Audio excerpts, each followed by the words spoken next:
क्या कभी सोचा है कि हमारे स्मार्टफोन से लेके इंटरनेट तक आज की लगभग हर टेक्नोलॉजी की जड़ें एक ऐसे ऑपरेटिंग सिस्टम से जुड़ी हैं जो 50 साल पहले लगभग गलती से बन गया था। तो आज हम यूनिक्स की इसी कमाल की कहानी को समझने वाले हैं और ये सवाल पूछने वाले हैं कि क्या इतिहास खुद को दोहरा सकता है। तो चलिए देखते हैं कि यूनिक्स कैसे बना, उसकी डिजाइन फिलॉसफी इतनी क्रांतिकारी क्यों थी और वो हमें आज की टेक्नोलॉजी की दुनिया के बारे में क्या सिखा सकता है। चलिए समय में थोड़ा पीछे चलते हैं। 1960 के दशक के आखिर में उस वक्त दो प्रोग्रामर थे।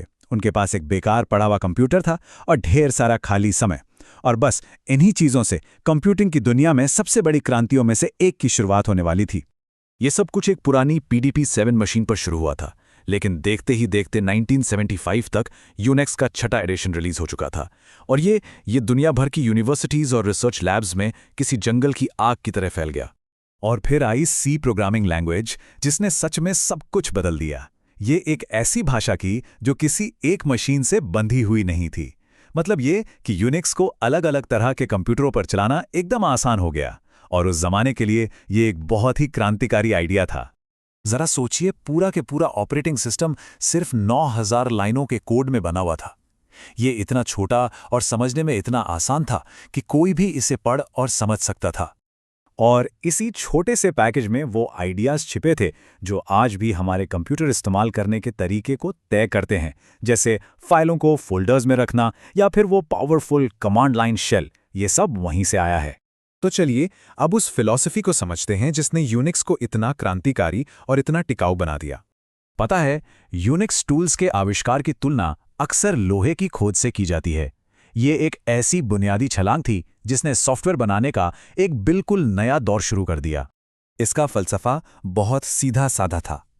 ऐसे प्रोग्राम बनाओ जो सिर्फ एक काम करें, लेकिन उसे बेहतरीन तरीके से करें। और फिर इन प्रोग्राम्स को ऐसे बनाओ कि वो एक दूसरे के साथ मिलकर काम कर सकें।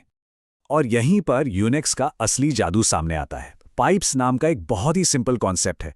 इसके जरिए आप इन छोटे छोटे टूल्स को जोड़कर बहुत मुश्किल काम भी आसानी से कर सकते हैं।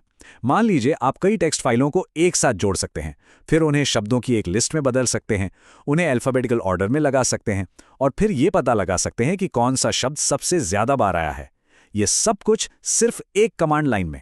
और इस फिलॉसफी का एक जीता जागता उदाहरण है ग्रेप नाम का एक छोटा सा टूल।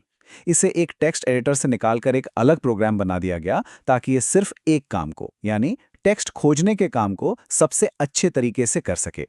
और इसी सोच ने AWK जैसी कई छोटी लैंग्वेजेस को जन्म दिया, जो किसी खास काम को करने के लिए बनाए गए स्पेशल टूल थे।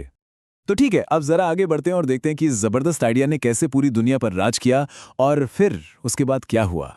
1980 के दशक तक तो यूनिक्स एजुकेशन और इंडस्ट्री दोनों जगह स्टैंडर्ड बन चुका था। लेकिन जब कोई चीज़ इतनी सफल हो जाती है तो पैसा और कंट्रोल की लड़ाई भी शुरू हो जाती है।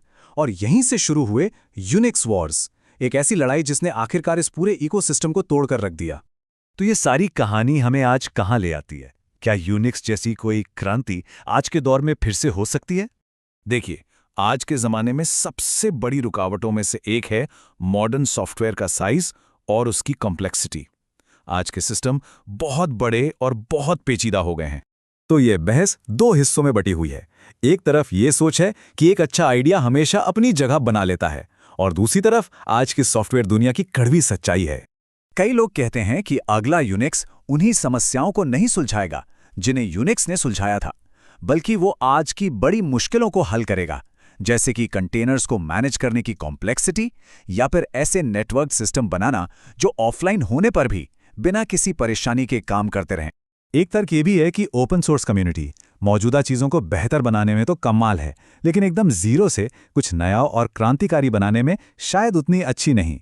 उसके लिए अक्सर एक अलग तरह के स्ट्रक्चर और फंडिंग की ज़रूरत होती है। तो आखिर में सवाल शायद टेक्नोलॉजी का है ही नहीं।